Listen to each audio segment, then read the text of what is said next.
May nararamdaman ka na ba sa iyong mga mata? Panoorin mo ang video nito hanggang sa uli. Hi mga idol, ako si Doc Doms. And welcome back to my channel. Para sa mga bago lang sa channel ko, I'm a board-certified ophthalmologist and a retina specialist here in the Philippines. So if you want medical and eye contents, please don't forget to hit that subscribe button and turn on that notification bell for more videos like this. Pero disclaimer lang po, ang mga videos na ginagawa ko ay hindi para mag-diagnose ng mga iba't ibang sakit nyo sa mata dahil mahirap mag-diagnose sa ganitong platform. Bagkos ito ay para mas maintindihan nyo yung mga iba't ibang sakit nyo sa mata na na-diagnose na po sa inyo. Ang pagpapacheck up sa inyong ophthalmologist ay ine-encourage. And for today's video, pag-usapan naman natin yung mga iba't ibang warning signs sa inyong mga mata na hindi nyo dapat baliwalain. Tara, let's discuss. Marami sa atin ang mas pinipiling tiisin yung mga iba't ibang nararamdaman nila sa kanilang mga katawan.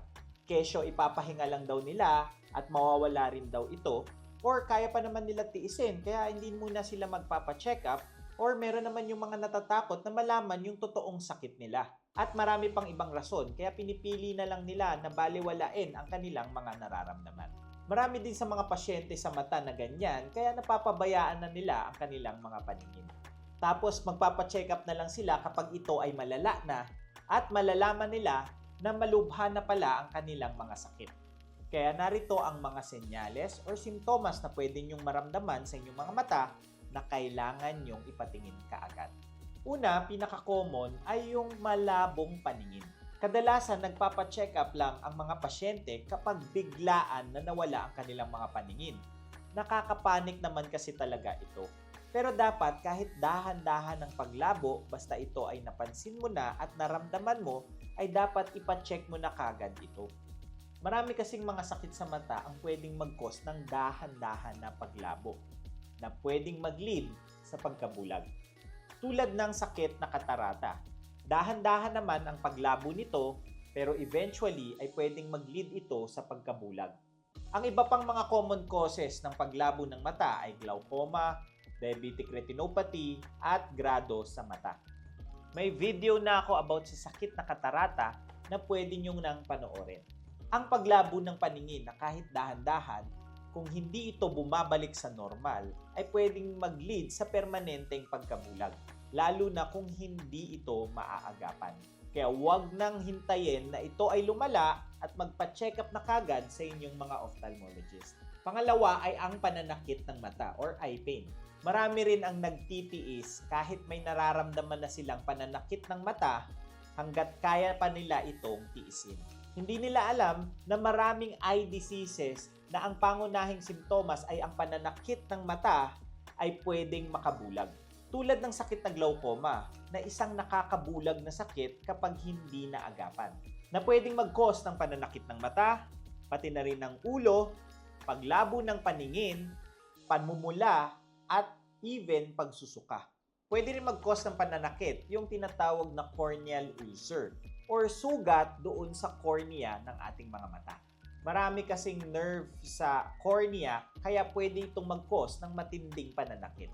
Ito ay madalas makita sa mga nagko-contact lens lalo na kung ito ay makakatulugan nila. At ito ay isang delikadong sakit sa mata na kapag napabayaan ay pwedeng mag-lead sa matinding infection at pagkabulag. At iba pang mga sakit sa mata na pwedeng mag-lead sa eye infection or eye inflammation na pwedeng mag-cause ng pananakit nito. Kaya huwag na huwag maliitin ang pananakit ng mata or huwag itong tiisin lalo na kung meron na itong kasamang paglabo, pamumula at iba pang mga sintomas. Nakagawa na rin pala ako ng videos about sa glaucoma at eye pain or iba't ibang causes ng pananakit ng mata. Pangatlo ay ang pamumula ng mata. Again, maraming pwedeng maging causes ng pamumula ng mata. Meron sa mga ito ay hindi naman nakakatakot or pwedeng obserbahan lamang. Kaya lang meron ding mga sakit na pwedeng mag-cause ng pagkabulag na ang senyales ay pamumula ng mata. Tulad nung nabanggit ko kanina na sakit na tinatawag na glaucoma na isa sa mga senyales ay pamumula ng mata. Iba naman ay kahit hindi naman nakakabulag ay pwedeng mag-cause ng matinding infection at pwedeng makahawa. Tulad ng conjunctivitis or sore eyes.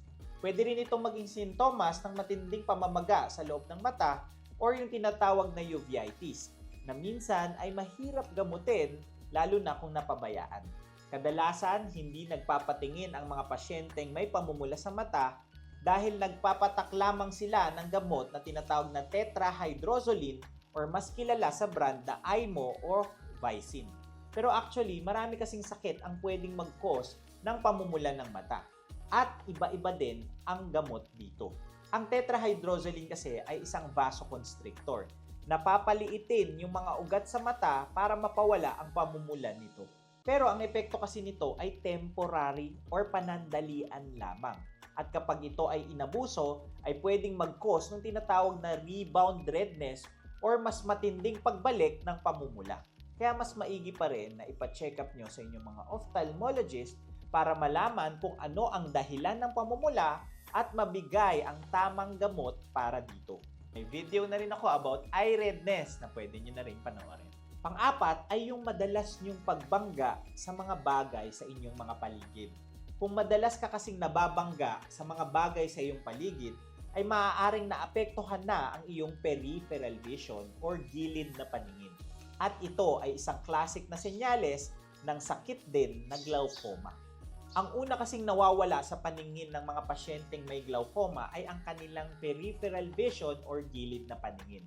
Kaya nagrereklamo na sila na madalas silang nababangga sa mga bagay-bagay sa kanilang mga paligid dahil hindi na ito nakikita ng gilid ng kanilang mga paningin. Kahit na feeling nila malinaw pa rin ang kanilang nakikita, ay nababangga pa rin sila dahil nga sira na ang kanilang mga peripheral vision. Kung sa mga pasyenteng may glaucoma, may ibang pasyente ay pwede rin makapansin ng mga parang may anino sa gilid ng kanilang paningin o di kaya parang may kurtinang nakaharang dito. Ito naman ay pwedeng dahil sa sakit na tinatawag na retinal detachment. Lalo na kung meron itong kasamang pag-flash ng ilaw or maraming floaters or mga itim-itim sa kanilang mga paningin. May video na rin ako about retinal detachment para sa mas komprehensibong discussion about sa sakit na ito. Kaya kapag may naramdaman ng mga ganitong simptomas, ay dapat magpa-check up kagad kayo dahil ang mga sakit na ito ay pwedeng makabulag. At panglima ay ang pabalik-balik na pagsakit ng ulo. Marami ding mga pwedeng causes ng pananakit ng ulo. At nagawan ko na rin ito ng video, kaya panoorin nyo na lang din. Ang pinakamadalas dito ay yung refractive error or grado sa mata. Na kapag hindi mo na-correct, ay pwede lang itong mag-cause ng pabalik-balik na pagsakit ng ulo, lalo na kung pataas ng pataas ang grado ng inyong mga mata.